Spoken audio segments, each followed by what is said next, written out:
What's up, team? Another episode of Journey with yours truly and Mr. Ryan Bennett to my right. Hello, everybody. Hope you're having a great week, as always. And this week, finally, and it will be the last time that I speak about it, I want to talk about Married at First Sight. Married at First Sight. If you don't know what that is, as probably a lot of people that listen to this, it's a reality TV show that you go on and you get paired with somebody and you ultimately get married to them. That's the first time you're meeting, and then you go on all of the process to see whether you're going to stay together at the end. That's it in a nutshell, really. Mm-hmm. And I've alluded a little bit here and there to it. I did a podcast earlier on. I know it's through there that I got asked to take down by the network because apparently it was against the contract that I'd signed. Why I can speak about it now is because that contract has finally run out, and I like to push boundaries, but I think it's time. Everything's kind of settled down now, so it's time to just be like, okay, here it is. Here's my story. Here's your experience, my experience. Yeah, and sure. What's really cool is you got to actually be a part of that in the beginning as well. You got to come over to Vanuatu and be my best man, and all the things that come from it. Totally. So I'm looking forward to putting my view of like seeing you, knowing you before the experience, seeing you throughout the experience, seeing you in the experience, and then now the other side of it as well. Yeah, totally, man. So I think let's just start at the beginning. I think that's probably the best thing. So, a question that always comes up is like, why did you go and do it? How did you get on? All that sort of stuff. So what happened was I actually did another show about 2 or 3 years ago called The Apprentice, which is a completely different one. And that was very fun. That was a business show where I got to do tasks, and you obviously, if you go right to the end, you get to pitch a business and go from there. Now, fast forward 2 or 3 years later, it got announced because it hadn't been made in New Zealand for like 4 or 5 years. Yeah, totally. And my journey, if you go back to the first episode of Journey and listen to it all the way through, you can definitely hear themes of my journey of trying to find love and meeting partners and all that. And so when they announced that they were relaunching the show, I got tagged by about 3 or 4 different people in the post, from various people in my life. You were one of them. I was. My sister was, a colleague that I work with, and a few other people. And I was like, oh, okay, all right, no worries. And I let it sit for a while. And then there was one night where I was, it was rolling around in my head for some reason, and I was falling asleep, and it was about midnight, and I was lying there, and I thought, you know what, fuck it, let's just do this, and let's see what happens. And the feeling I get when things like this kind of initiate within me, it's like a feeling in my stomach. I'm like, oh yeah, and so I'll just run with that. So literally rolled over, picked up my phone, and went through the process and put the application in. Sent a video. It was actually the video that you and me did of our beta promo video. Sent that, and then left it, and didn't hear anything for about 2 weeks. And then you and I were coming back from an expo, I'm not sure where it was, and I got a phone call. We'd just arrived back into Auckland, and he said, oh, this is so-and-so from Warner Brothers. Hey, and this is very interesting. Now I reflect on it, because maybe he's like, oh, we've actually got somebody that we think would be a great match for you, for sure. Right? Before even knowing me, just off the very few questions that they actually asked. So we'll touch on, we'll come back to that later. And I said, oh, look, I'll be home in half an hour. Do you want to jump on a Zoom? And they said, yeah. So I booked the Zoom and went through it, and they ultimately just interviewed me on that Zoom. And that's actually a Zoom that they brought up and showed in the show later on as well. So they didn't actually tell you that was going to be recorded. Well, it's recorded, but they obviously kept that in their pocket. You don't know what they're going to use and what they're not going to use. Totally. Yeah, for sure. So jumped on there, and then it was like 4 days later, they were literally like, yeah, coming in. We want you. We got a match. And you start in a week. And you start in a week, literally. Yeah. That's it. It was very, very quick turnaround. It was like, even if you like take a step back, because you could sort of glance over that aspect of you being on another show before, because it comes up a lot with other people. You know, some people actually notice you from The Apprentice still, and will also see that you're on Maths, and they're like, well, you know, this guy's been on 2 reality TV shows. There's obviously something in him that, like, you know, he just wants to be on TV, blah, blah, blah, blah, blah. But there's actually so much deeper than that, because it's like the experiences and the things that you took away from Maths essentially have created where we are right now. Yeah. The business that you pitched on Match was called Journey. This is actually why the podcast is called Journey. Yep. Because we wanted to have that theme and that thread come throughout. And also, we wouldn't be doing beta.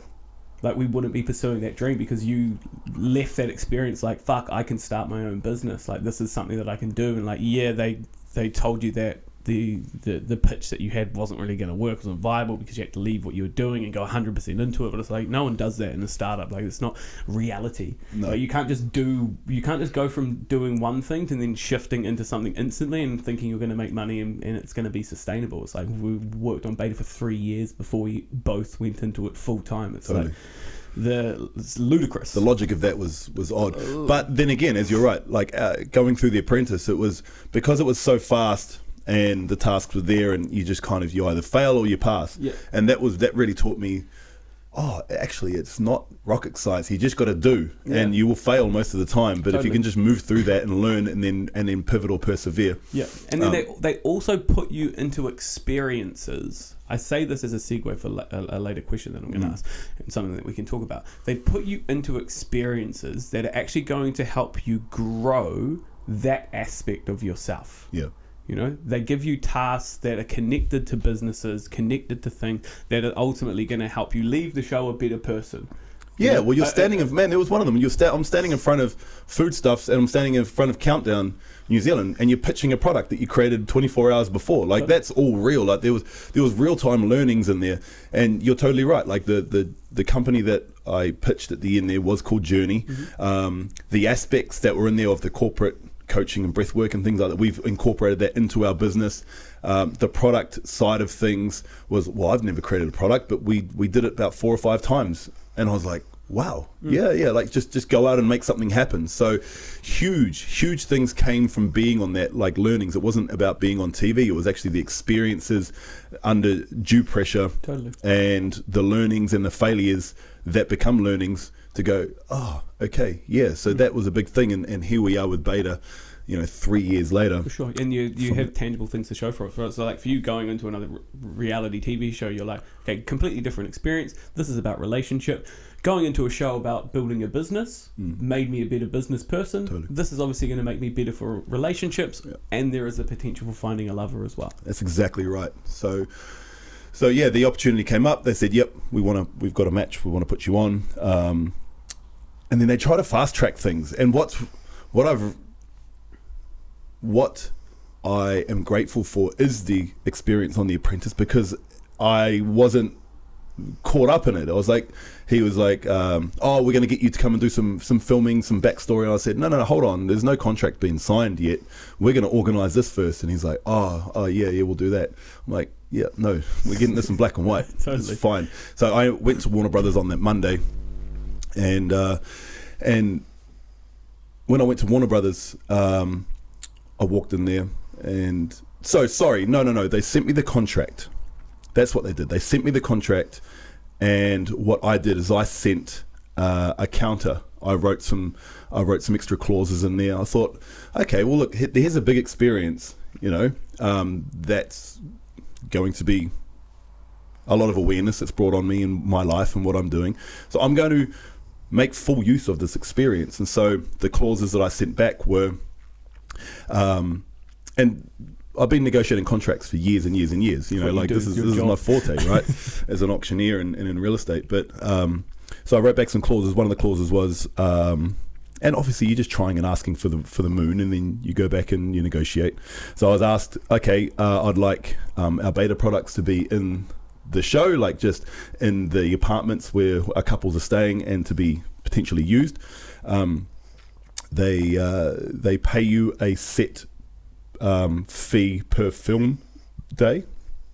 I'm not going to share what that was, but I asked for more, and there were a couple of other things that I put in there. I can't remember now. Anyway, so I wrote them out, like all legal teagle, and sent it back through. Both things that you would do as a business 100%. person, and there's someone else. It's like, the money that they did pay for the show wasn't a lot. No, no, exactly. The amount of filming that you had to do, and the amount of days, and the sacrifice that you make for the businesses that you were already running, it's not even close to that. No, exactly. And I gave away a lot of work and all that sort of stuff. So, anyways, so I wrote that back, and then so that would have been the Thursday. I would have sent my counter back, and we had a meeting set for the Monday morning, and I hadn't heard back from them. So I was like, okay, cool, we'll obviously just pull it out, we'll negotiate at the table. And so I got on there, and about half an hour just before I got there, I got a message. No, I just walked in, actually. I was just about to go into the reception, and I got a text message from the GM saying, oh, if this is what you want, then there's no point you coming in, because we can't facilitate this. And I was like, hold on, I'm already here. This is not let's negotiate, let's talk. Anyways, so the executive producer, she comes in and says, oh, greets me, hey, how you doing? And then the next thing she asked was, she said, oh, can you do a COVID test? And I said, no. She goes, well, can you wear a mask? I said, no. She goes, well, that's. I said, there's no law here. It's been and gone. That's not what it's not what I stand for. I'm not doing that. And then a little weird thing. And so then they were like, oh, okay. And they got real ruffled about it. I said, no, look, I'm not being difficult. I'm just that's my choice. Totally. It's okay. And then so she walked me through like the stairwells and the exit to get into the boardroom. It was really weird. And I looked in the office and everyone's wearing masks in there. And this is only, what is this? November last year. So we got into the boardroom. The general manager was there and the executive producer was there. And ultimately they were like, look, our budget is this, like we can't pay you anymore. And we have like huge deals with sponsors, and one of your products is actually in competition with one of our sponsors' product. So we can't do that. And I was like, do you know what? That's fair. No worries. Like, okay, cool. I asked the question and laid it out, and they actually gave me some answers, and some pretty valid answers. It wasn't that they didn't want to. That was my gut feeling. It was just that the stranglehold, and by looking at the budget, it makes sense of what they actually made. So I was like, okay, cool, that's fine.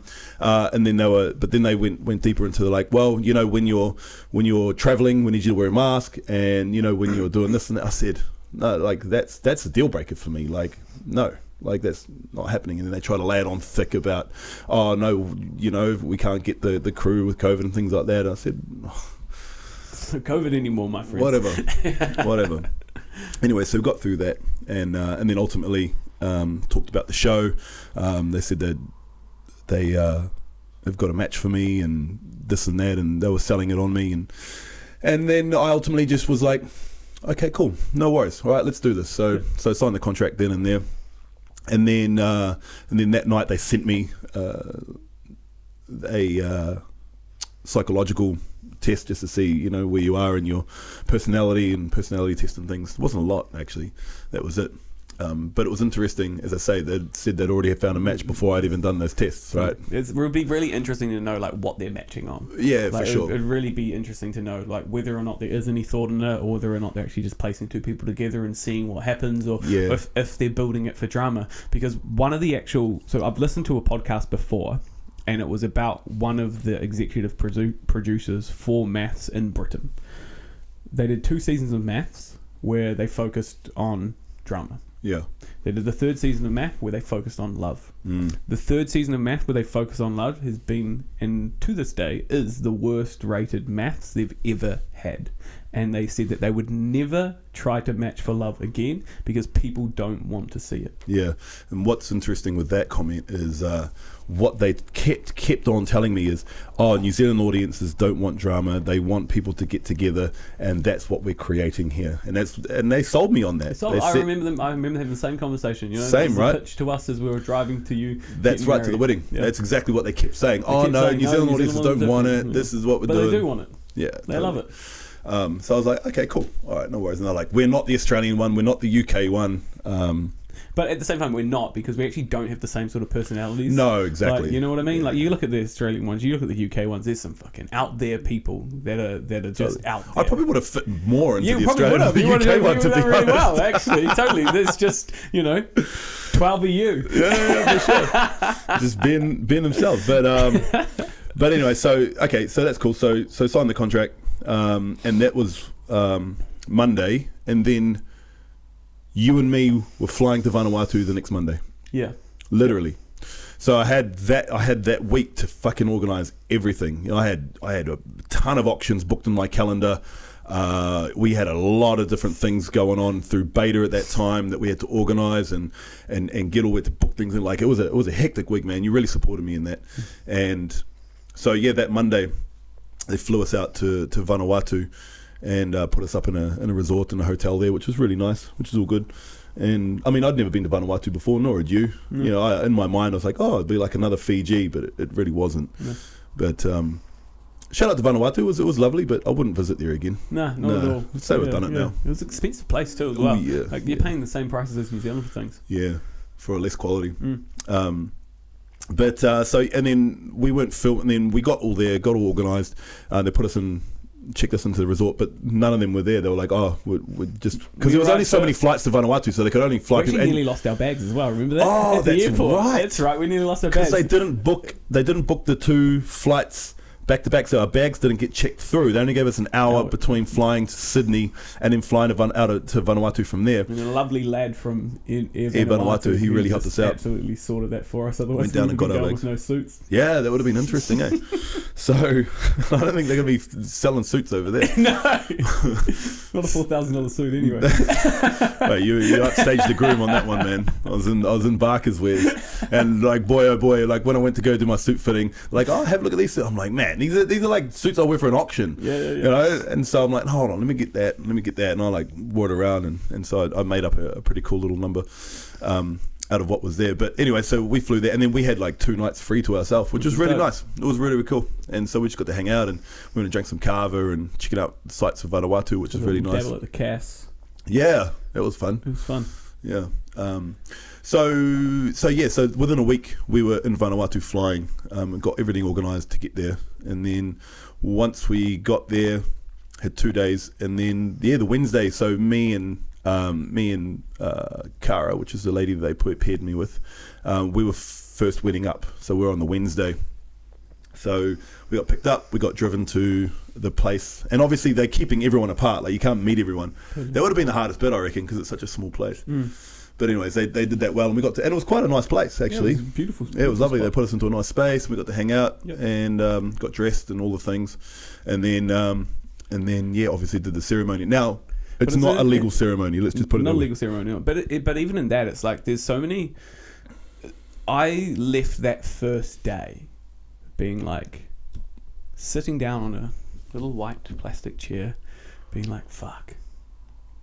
Because we stayed in like the small little area for about maybe 6 hours, just waiting for the wedding to go, and we got fed like a roll. Yeah, we got a sandwich. We got a sandwich and a beer brought to us. Yeah. And we just sat and waited. You know, a lot of waiting. They did your filming and things like that, but it's like, man, it's like 6 hours. Yeah. One sandwich. Not even enough for a glass of water. Come on. Yeah, there were little nuances like that throughout the whole thing, eh? So, yeah, got to the altar, and all the cameras are set up, and you know, I had to write some vows beforehand, and then really just standing there, and then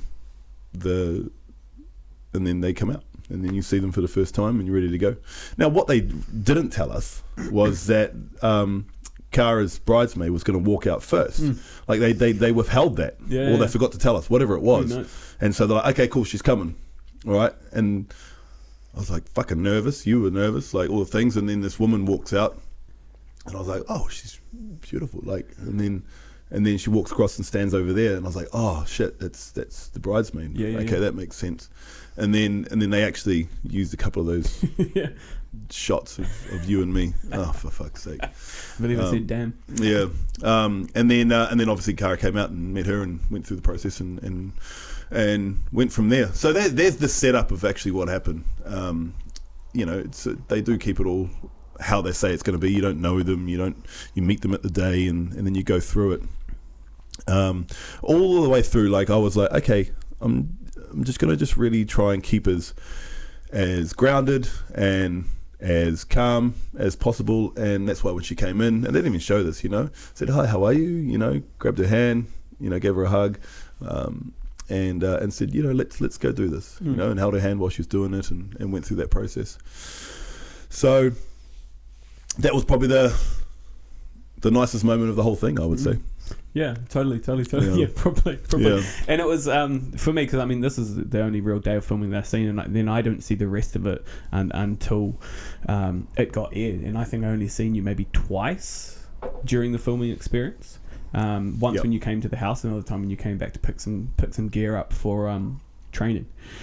And I was sneaking out. And yeah, it was interesting because they asked me a question. My first impression.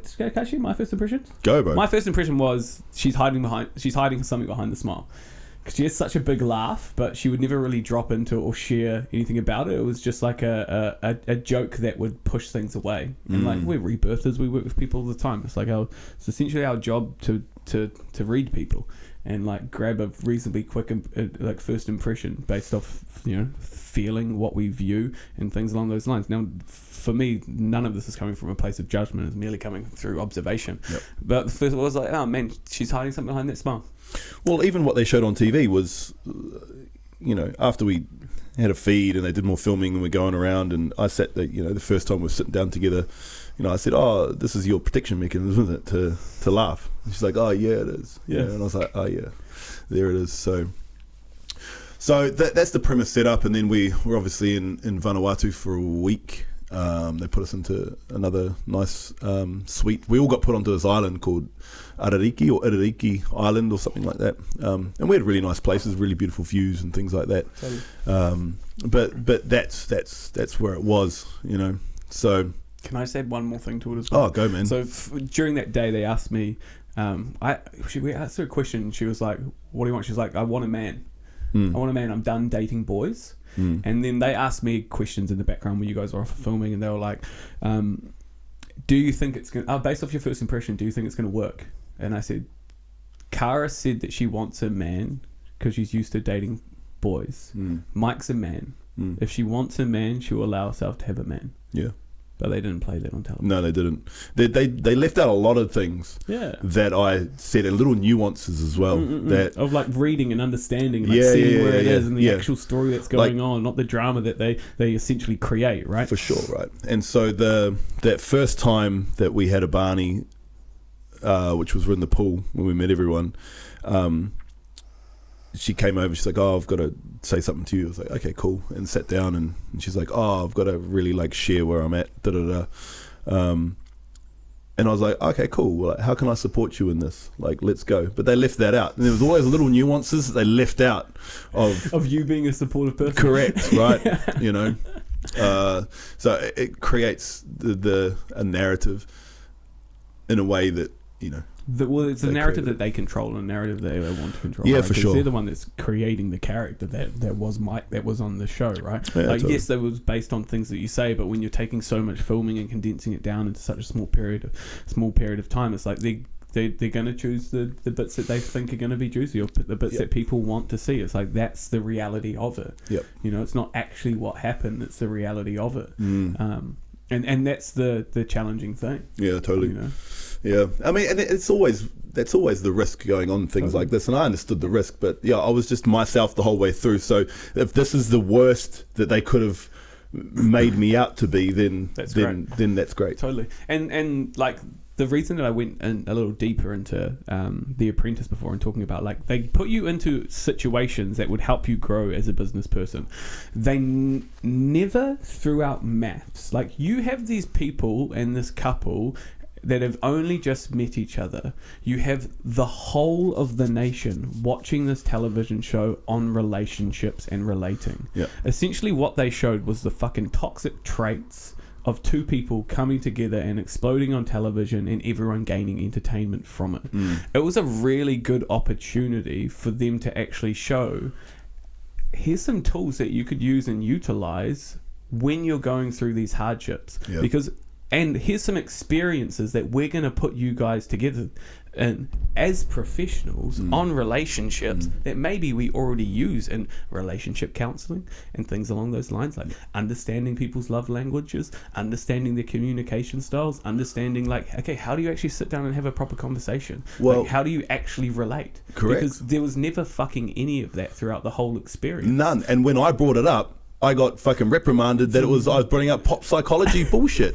You know, the experts are not experts. I'm going to say that now. Like one of the biggest theories in psychology, out of all of the theories ever that have been created, is attachment styles. Yes. It's the one that has the most validity out of any psychological analysis tool that there is. Yeah. So it's like, why would you not communicate that to people? Why would you even not even give that an opportunity to share that with the fucking world? Yeah. That there's going to be conflict, and this is why there's conflict, and it's going to be based on past relationships. It's going to be based on traumas, instead of just being like throwing people together and then fucking having a go at them while they sit down and For sure. on a couch. And if one of the contestants actually, you know, starts bringing it up, don't fucking make fun or reprimand that person for being like, oh, is this actually what she has to deal with? Totally. Like, get the fuck out of here. No. You know, so the experts, they can get fucked, honestly. You know, They're not experts. They're 'cause not what are they experts actually at all. in? You know, John and Joe. Yeah, nah. Well, no time for them. For sure. You know, and I'm watching Jo. She's putting up all this stuff. Like, I reached out to her a couple of times actually, and heard nothing from her because she's putting out like good content and things like that. I said, hey, look, you know, I really love what you're putting out. You know, like it's a shame that you didn't like start bringing more of this onto the show.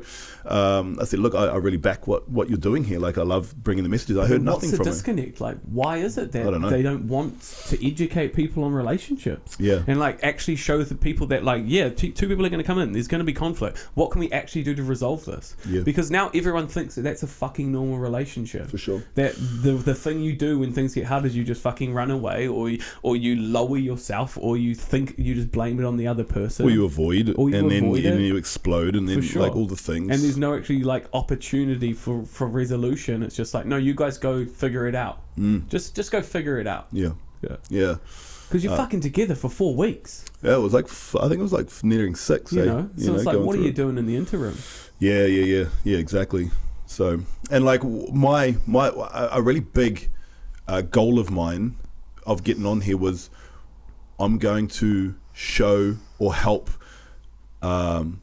facilitate men speaking deeper and on emotions, and bring a thread throughout. So when we first got together with the guys, you know, for our bucks do or whatever, we're sitting around in a bar, they were asking, you know, questions, and I was like, I'm just going to be me, you know, like I'm going to be open and honest, and you know, and it triggered James big time. He was like, holy shit, like this guy's like got no filter. I'm like, no, fuck you, man. I have a fucking filter, but I'm not limiting myself, you know, to try and fit the mold or be small. Totally. Yeah. Totally. And then like it was really interesting watching, but like I didn't watch all of it, but I watched a chunk of it in the beginning, and it's really interesting to see what the difference in how they were being with me in real life, and to them what they were saying, you know, behind. And I know it can be edited and things like that, but there was still what they were saying, you know, like there was not one point that I stood in front of that camera and was like, oh, so and so is this or so and so is that, you know. And it's really interesting to see that what they did with all the editing, or even just in creating the show, is they got everyone else to talk about me. Totally, you were the main character. I know, it was really the main character, the antagonist. Yeah, that's it. That's so interesting, right? Because it's like, yeah, it's such an interesting thing, but it's like you have such an energy to you that like you are the main character. You know, you're always going to be the main character, whether it's in a reality TV show or life. Like, you have main character energy. Yeah. That's not a limiting thing. It just means that other people around you are also main characters. You know, that's why for sure. That's why other people can struggle with it, because it's like they fucking lose themselves. You don't force people to lose themselves. They lose themselves in like a chase for your energy and your business and the way in which you see the world and the way in which you show up, and like that is merely jealousy. Yes. Right, like that's what it comes through as, and it's easier in New Zealand for fucking everyone to just knock down the person that's the biggest. Yeah, you know, yeah, for sure. Syndrome is rife, and you see it throughout the whole experience. You know, all of it, and even in the media, that was getting written about every day, and quite a lot of the media, and there was just constant threads of trying to pull men down. Totally. From all of these writers, you know, and most of them are women, and they call themselves relationship writers, especially that lady that was writing the daily things in the Herald. Like, just like, fuck off, you know, like, honestly. She even used the word toxic masculinity when you and me took a big breath and roared in the air in the happiness. It's like, holy shit, I can't, you know. If that's fucking toxic masculinity. I don't understand, like, even if they know or understand the concept of what that actually is. And it was even interesting to watch. Like, so Nate was in the same position perceived position as what Kara was, you know. Like, Kara was like, I've lost my voice, or he's taken my voice, whatever the fuck she was saying. And then Nate and Maddie, he had the same thing, and I saw it. He was like, like Maddie's quite loud, so I get quite lost, and that just got brushed over. It's like there was no consistency, for sure, because of the opposite sexes. Totally. It was, and so really a blanket statement here is, if that's a snapshot of the New Zealand woman in the dating scene right now, I feel so fucking sorry for men. Yeah, because every single man was trodden on. Oh, absolutely. Either been made to be small. Yep. Or not validated for their emotions and their vulnerabilities, even when they tried. Like, look at Pity, man. He fucking tried his hardest to be vulnerable and to share, and that was just not good enough. No, like, amazing. That's a huge step for like you, because you watched him at the start, and it was so hard for him to emote, and so hard for him to drop in, and then dropping into vulnerability, and then having that then used against you, and saying like, well, now you've dropped into vulnerability, which is what I wanted. I wanted you to express yourself more, but now I fucking want, that's not actually what I wanted, because I wanted you to be a man. Yeah. But for me, a man is someone that doesn't express himself. So it's like he was caught in a juxtaposed position where no matter what he did, or the way in which he tried to show up, and the way in which he offered himself to change and be vulnerable, and like a fucking huge amount of growth for him, it was slapped in the face. Yeah, you know. And then he got slapped in the face in the media about it as well. Yeah, like there was no uplifting of it. No uplifting of it. You know, it was like a little bit of a piss taken out of it, and totally. I was like fucking sickened by it. Fucking people. I was sickened by it. You know, he's a beautiful soul, and Nate the same. You know, he's actually just a really lovely guy. You know, and he just wants the best for himself, and he's actually very respectful and nice, and so even when him and Maddie like left early, I mean that they obviously needed to do that because it was just a terrible matching, totally.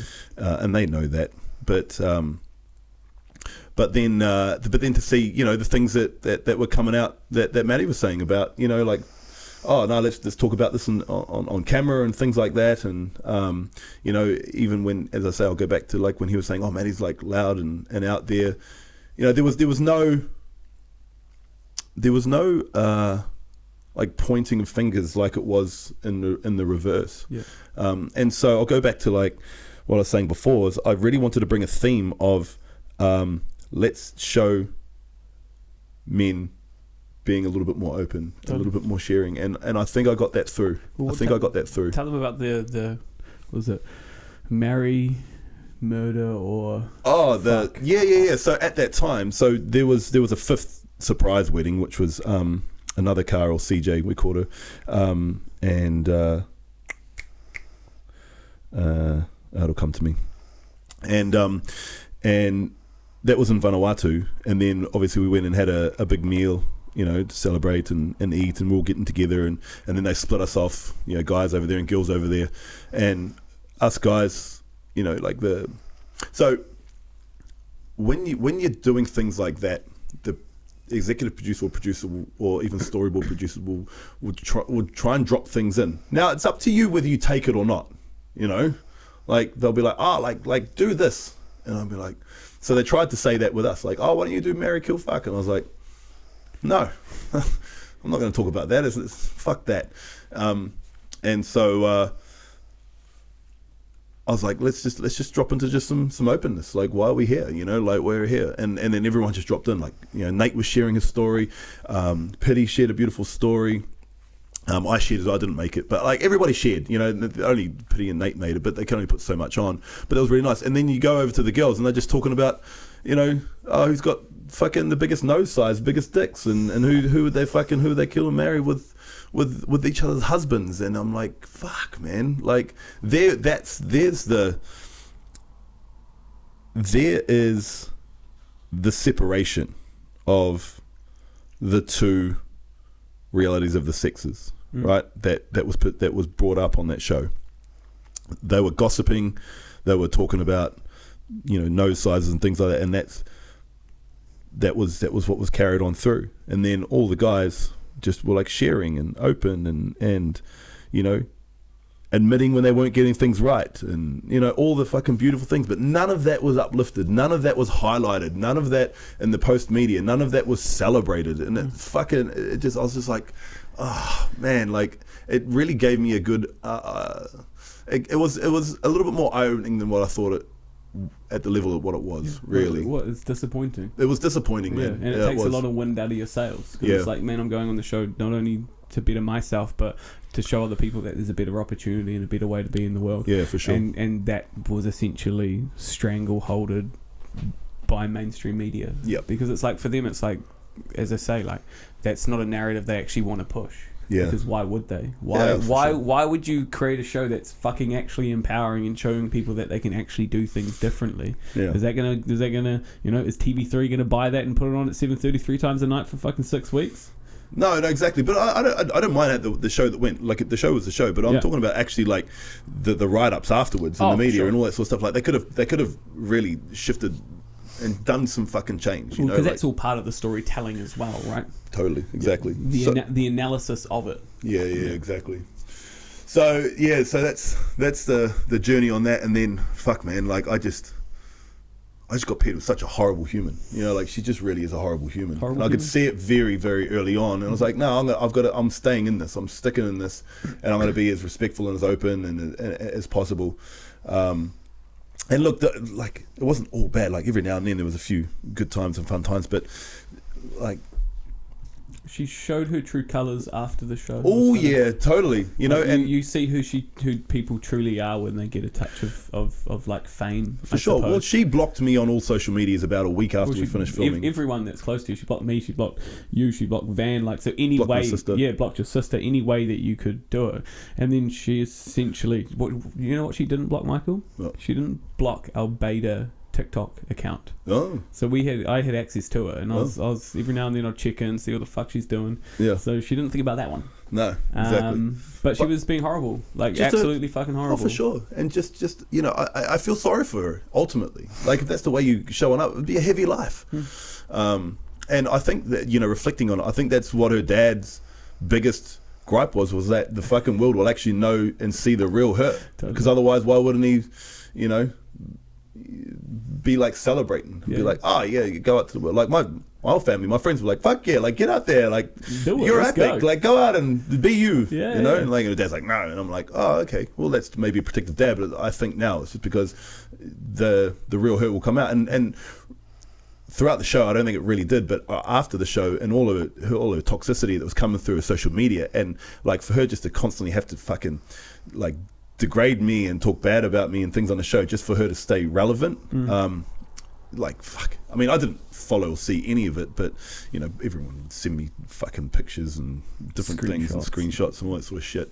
And here's something I found out which is really interesting. So there's a Married at First Sight fan club that's like on things, and it, you know, so my sister found out that it was actually Kara's good mate from school ran it. So I, you know, And then so essentially they then gatekeeped what was saying in the fan club, because when they would say shitty things about you and then people would defend you, people would get kicked out of the group, Totally. blocked, and the comments Exactly. would read it. Yeah. So it was like there was just this narrative throughout of like her toxic behavior just being fed more and more and more. And like the beauty of going through expos and things like that is like there's so many people that seen you in such an amazing light, more so than like the people that were telling the story and the people that were on the show. Yes. It's like the only people that didn't like you were people that were like Cara, and you know, as we've said before, it's like, well, we don't want those people around us For sure. anyway. Yeah, So yeah, it's fine. do me a They favour. can stay in their corner. We'll be hanging out here with all the positive people, mate. Totally. Yeah, exactly. Fuck. And like, you're just reflecting. If someone's generally triggered by someone seeing the world in a positive light, you've got to really fucking watch out for those people. 100%. And it's like, for us, it's like, the reason that we're talking about this is because we just don't stand for fucking shitty behavior. No. And it's like, just allowing it and then like just going on and actually saying nothing is like it may just be an opportunity for you to validate your experience, because your experience in it wasn't validated. Yep. And then stories about you were then created that had no validity or truth to them. Yeah, and because I wasn't feeding into it, I wasn't like getting triggered into having to defend myself, because Totally. there was nothing to defend. There's nothing to defend. There was nothing to defend. So I actually really stayed out of it. I didn't post any of the. I didn't try and create a false story of, oh, is this person and me staying together? You know, I didn't carry on the show outside of the show on my social medias like everyone else did, and they all started TikToks. They all try to get more followers. I stayed right out of it, you know, like. But it's authentic, because it's like you don't really post like you post on Instagram, like you don't have a TikTok, but Instagram haphazardly. So it's like, why then would it be authentic for you then to start posting more when there's a show about you just to gain clout and followers? Totally. Like, and the beauty in that, realistically, is like that's what they thought you were there for. It's fuck. Well, it's because. So this is what I've dejected that it really was with Cara, right? She's got a really, as most people, she had a really big trust issue with me. You know, Huge. There's, you know, and so I was just being open and conversationalist, and that's why I talked about the contract thing before, because like day 2 or day 3, you know, I was just sharing about how we got on here, and I was just really, you know, I was just like, oh yeah, this was my process when I got on, because there was an opportunity here as well as trying to find some love, and then that like really just, she was like, oh, I'm going to hold on to that now, and I'm going to now use that, and there was no truth to it, right? You know, so, but as you say, like, we're literally cruising around the country in so many cities, and so many positive comments and people coming up and be like, what's up, like, how you doing, like, what's going on? And people, like, honestly, like, all the messages that came to me were all positive messages. Like, there was no hate whatsoever. You know, the people are on the pages of the haters talk and hating. Like, none of that energy got brought into my thing. There was a couple of comments, but they weren't too bad, and I just said, see you later. But nothing full on. And I didn't search for it. I didn't go into any of the fucking mainstream media sites to look at comments and things like. There was no point in that. There's no point. There's What do you gain from it? Absolutely nothing. You gain Get nothing. anxiety. Yeah. Oh, judgment. Okay. You know? Is that where I'm at? Oh shit. For sure. I don't need it. These people that I don't know. But it's like another funny comment that you've made is just about like the desire for people to watch the show. I feel in my mind that I'll butcher it, but you go into it. Like, why do you think people like watching maps? I think it's a collective kink of watching, you know. So okay, all right. So, and you've been right next to me. How many men are coming up to me and being like, oh, my girlfriend loves you. Oh, my wife loves you. Can I get a photo? Hey, A photo ain't for your girlfriend, mate. It's for you. Yeah. Or maybe you're going to use the photo to get Who knows? some with your But girlfriend. you know, come on, and then or the woman will come and be like, oh, me and my husband just love watching you. You know, or we're sitting there and watch it, whatever it is. And so, I think it's a collective kink of voyeurism that you're watching.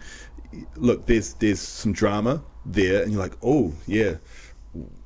those people are in a worse situation than us, or look at those people, we're better than them. Yeah, you know, yeah, like yeah. and like not even in a conscious level, you Yeah. know, like just in a kink, or they're like, oh yeah, I want to watch some people really wanna get see into my some drama. shit. Yeah, you 3 know, times a week, baby. You know?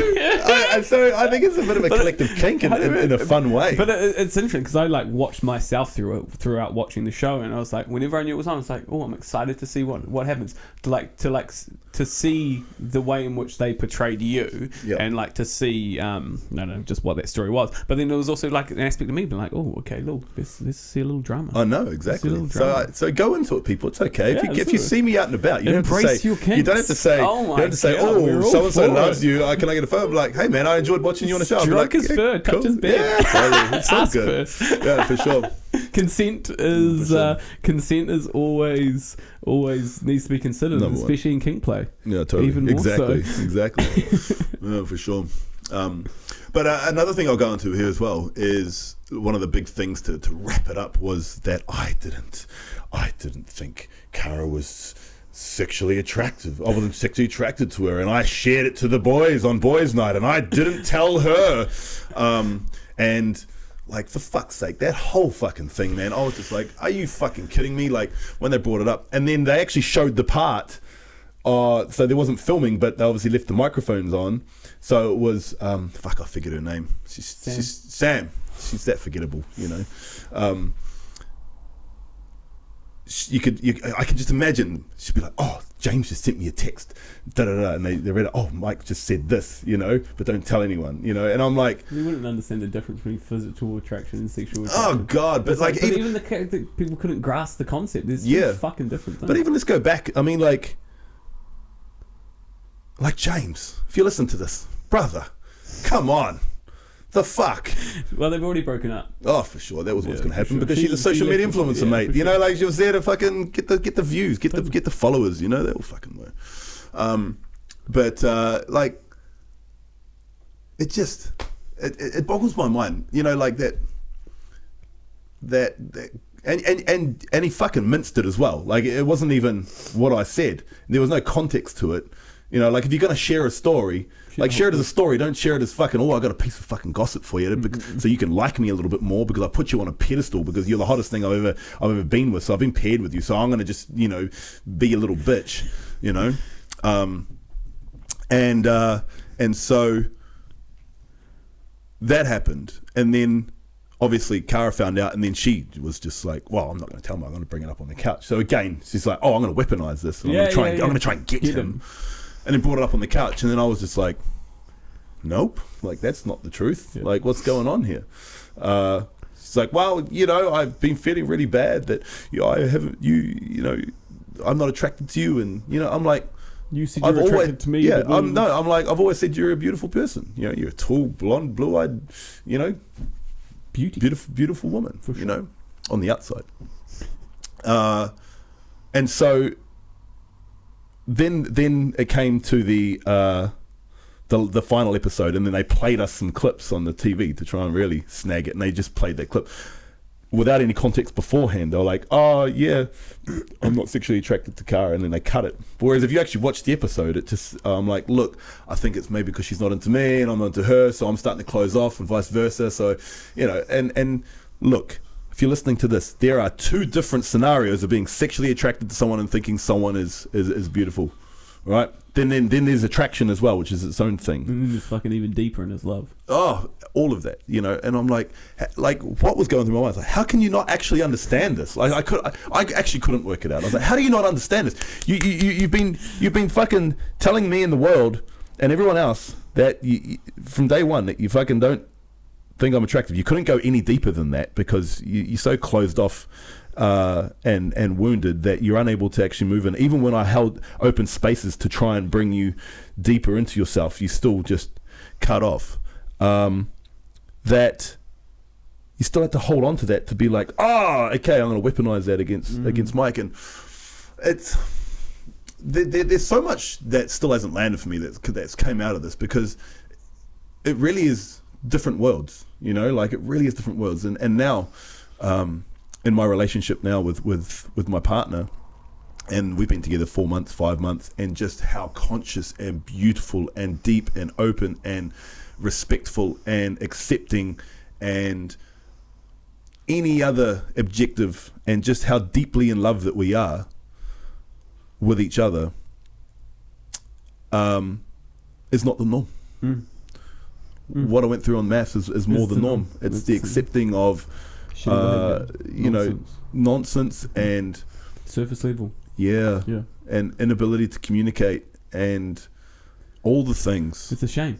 It really is a shame. It sucks. And there can be so much beauty in relationships, for sure. Even in the exiting of a relationship, if it can be done in a conscious way where you can actually communicate how you feel, and just realizing that, like, it worked till it didn't, and now it's time to move on. It's not that I hate you; it's just that I respect an aspect of myself that you can no longer fulfill, and we're not in a place where we can find other people to fulfill that and still stay together. So, I totally agree, man. And then what's really cool too is obviously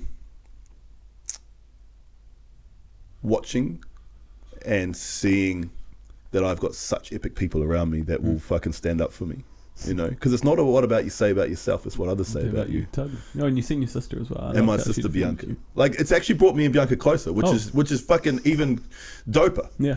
Because we've been very close our whole lives, and even this has brought us closer. And she just was a powerful, beautiful, empowered woman who was just like, hold on, this ain't on. I see your trick, snake. Like, it took fucking 15 minutes before that happened, and Bianca's like, hold on, like this is nothing truth about this. And one thing I really noticed, like, I went down and met Kara's dad and her friend. I think she tried to bring in her biggest friend, because he was quite big, and then and he's like, and we started talking to him and her dad, and answering any questions and actually just generally trying to get to know them. At the end, I shook his hand, said thanks guys, see you later, and left. But like at the end of the filming with Bianca, like, she just got in the car, she didn't even fucking acknowledge, said see you later. And I was like, that's a big fucking, I'm like, what the fuck is that? Like actually have some fucking manners, like whatever. So just all the things that came from it, and then you had all the game of everyone else doing their things as well, and all of that. But I mean, am I in contact with anyone now? No, I mean, a couple of them, but that's it. It's just a couple of the guys. Yeah, I think all the women have band together because they're all very similar, which makes sense. So I'll steer clear of them. Totally. There's no need for it. But it was a very powerful, interesting journey that I'm so grateful that I did. Totally. So grateful.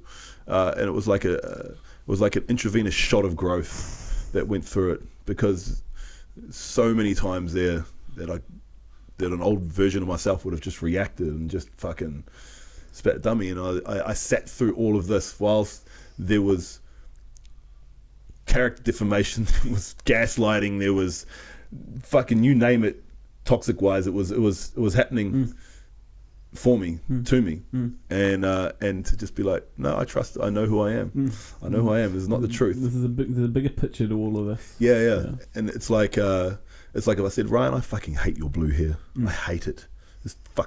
It bothers me. And you're like, okay, well, it's not true because I don't have blue hair. And so it's like all these things. If you can really get to a point where you know yourself enough, where someone's like, you're this, you're that, and if you're like, no, that's not true. There's no reaction to it. There's no substance to it. No. There's no substance to it, and nothing for them to say. Because more often than not, when people say things trying to offend you, they're more just doing it for a reaction. It's not based on truth. Yeah. So that got me even to more of that level. But in all honesty, too, post the show, man, it got pretty heavy energetic wise. I got pretty sick as well. Because, it still does suck when there's just a whole fucking horde of people publicly, on one side being like, fuck, this guy's a fucking this and that. But then there's a whole bunch of people. But like, it's been interesting to watch the human bias, like, care more about the negative. Yeah. Even if there's one negative and there's like 10 positive, the bias still's like, always. Yeah. Regardless, we were still sensitive creatures. Yeah, for sure. So it got pretty heavy there. And going to Gold Coast at that time was perfect timing. with my partner and just breaking away for a week while I was there. And that was when the last week episodes were on as well. All last week and a half episodes were on. So it was good to just get away from that. But yeah, it's been a fun game, a fun dance. Did I learn anything from it? I really don't know. I really don't know, bro. Honestly, I don't know. You know, because it's so interesting. Because like, I did a podcast a couple weeks ago with our friend Monique, and she was like, "Oh, so what's the difference between the apprentice and this?" I said, "Well, the apprentice is full of people who are like in a self-growth journey. They're trying to better themselves. You know, like whatever you say about them personally, that we're all more similar than what I was similar with these people. Totally. And so you know that's why like I still keep in contact with quite a few of them. Totally. You know, and everyone's out in their journey doing their thing, but For sure. but it was really interesting just to watch my confidence just trigger everyone, everyone, and then actually seeing how much it triggered them by watching the show and what they were saying about me behind the camera. Yeah. It was interesting. It's an interesting comparison. So Chris Wilkes, when he was going through his journey of personal growth and things like that, because he obviously used to be a club promoter and was all in the scene and things like that, he went on Love Island. Yeah. And he said that he was sitting there one day and it was about halfway through the show and he's like, I've outgrown all of these people. There's literally no one on this show that I can actually connect with or have anything in common with. Yep. And that's not saying anything bad about those people. It's just like you grow through different levels and different stages of your life. And it's like you put yourself in a situation where you were just surrounded by people that you had outgrown. Or like even, how do I say it? The avatars of these people. It's like the collective energy of that person. Yeah. And the subcultures of these different people. Not to say any of it is wrong or right or otherwise. It's just like there's different levels, different experiences that you want to have, different depths of love and life and communication that some people just can't facilitate because you're merely on different levels. It's like looking at Maslow's hierarchy of needs. It's like one of the biggest thing in a relationship for that relationship to stay together is either people are on the same level of Maslow's hierarchy of needs or they're pursuing the same level of Maslow's hierarchy of needs. You know, so if you're looking for the top while you're in a relationship with people that are just looking at their survival needs, it's never going to work. There's constantly going to be conflict, and that could be in sexual relationships, it could be in friendships. So it's like that's where the disparity was. Not to say there's any difference, because it isn't some people's life to look for self-actualization, to understand thyself. Merely some people are here, whether you look at it from like a karma or a dharma perspective, that's their journey. Yeah. There's some people that will only go to a certain place, you know. Totally. Willingness will only get you so far. I'll tell you what I did love is my current partner jumping onto Kara's video, and they got picked up by the media and a big story written about it, and it was supposed to try and attack her, and then it was actually like common sense, and she wrote some beautiful pieces. Like even in that was like the writer of that story was the daily writer of the Herald. I can't remember her name. It's like Lily something. I don't know. But it's even in that, man. It's like all your partner was doing was, as a woman, she was just calling out bad behavior. Calling out bad behavior That's to other women that were denigrating men. Yep. You know, fuck, we have it really hard in New Zealand. We have one of the highest rates of fucking suicide in any country in the world. Predominant, like 70% being men. And then to like know that people were just still like publicly attacking men for actually doing nothing. Like, what did you do? What did you fucking really do? I was positive, man, I tried to hold her into deeper conversations, and I tried to connect on deeper levels, and I really tried to grow a relationship that was, you know, fuck me, right? Yeah, fuck you.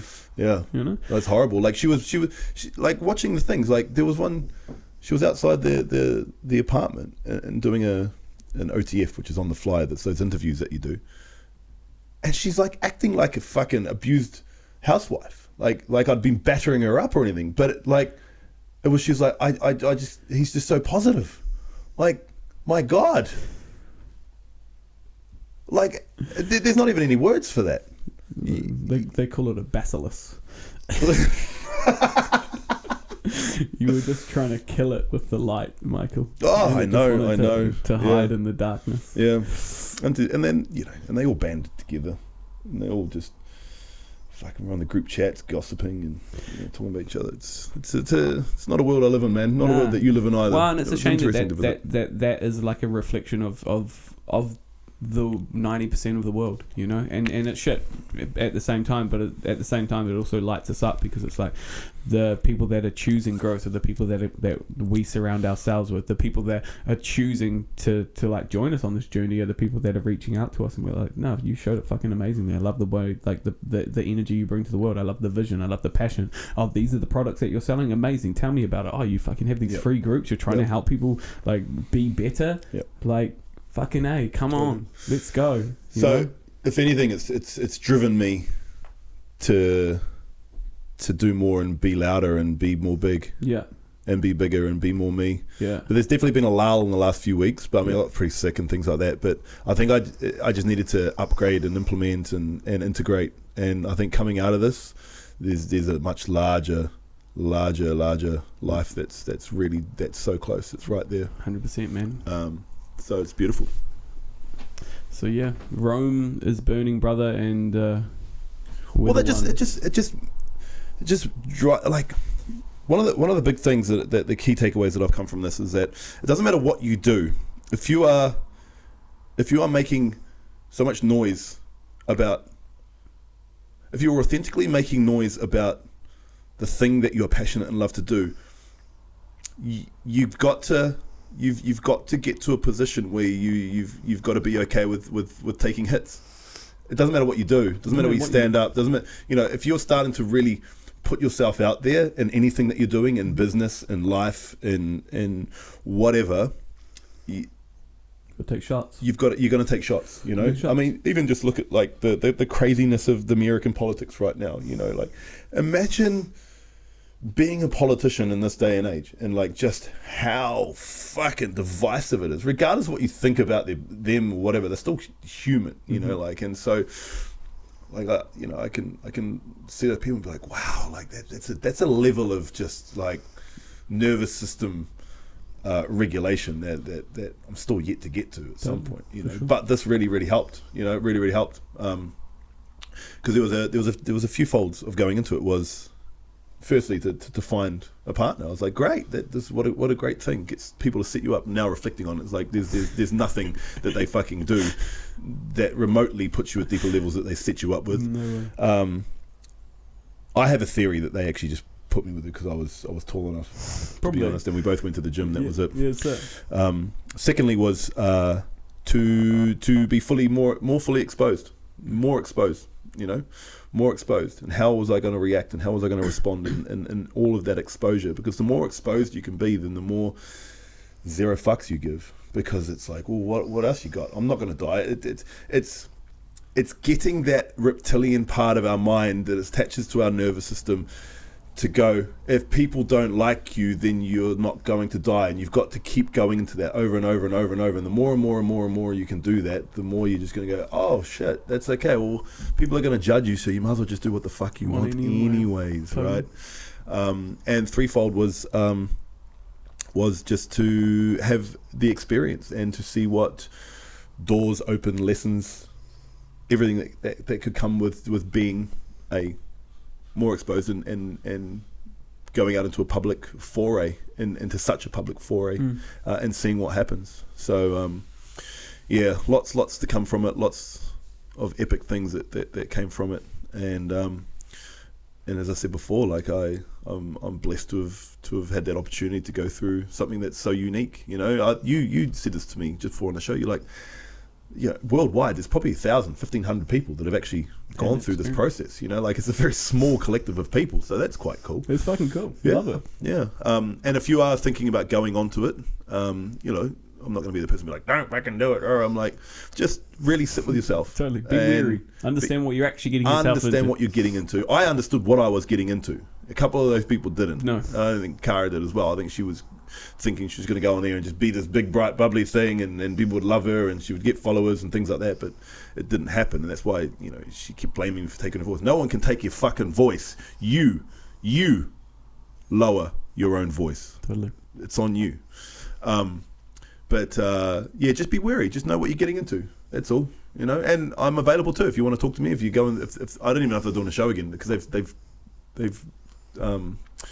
what do you call it? TV3 shut down, isn't it? Basically, yeah. Like even the PR and everything. Like 2 weeks into it, after the show finished, they just disappeared, didn't they? They're all gone. Yeah. So I don't know if they'll be doing it again. But if they do, and you an applicant or you've made it and you want to talk, then I'm here. But and not even just the show, but just anything that you're going into.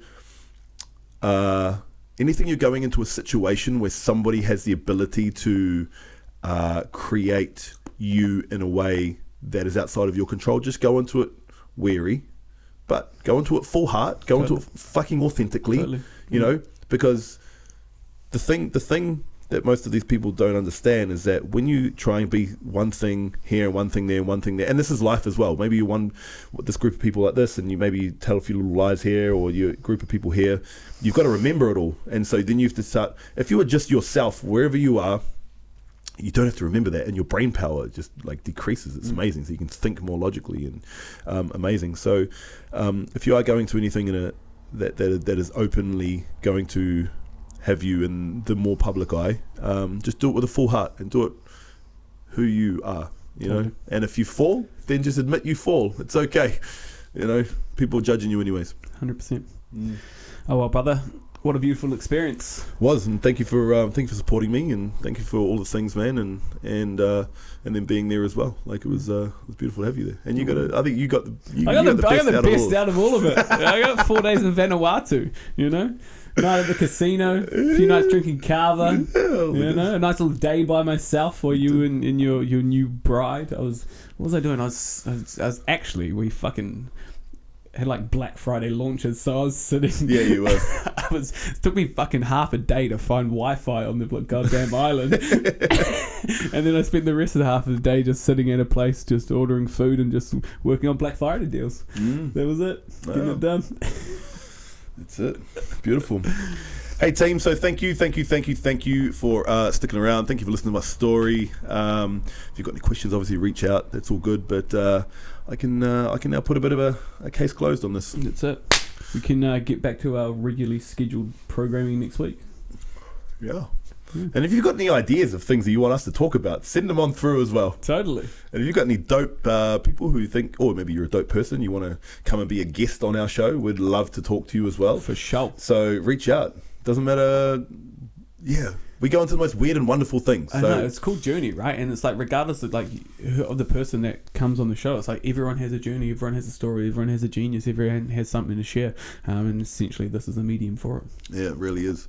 And if you haven't tasted our beautiful products, go and grab yourself some Focus or some sleep powder. We just changed our sleep flavour, which is relaunching that again. So there's a little less sweetness in there, which tastes great, much more natural, which is good. We've got our mushroom tinctures there, so you can go on betabrand.com or just jump on our Instagram at betabrand and find all the goodness there. Beautiful people.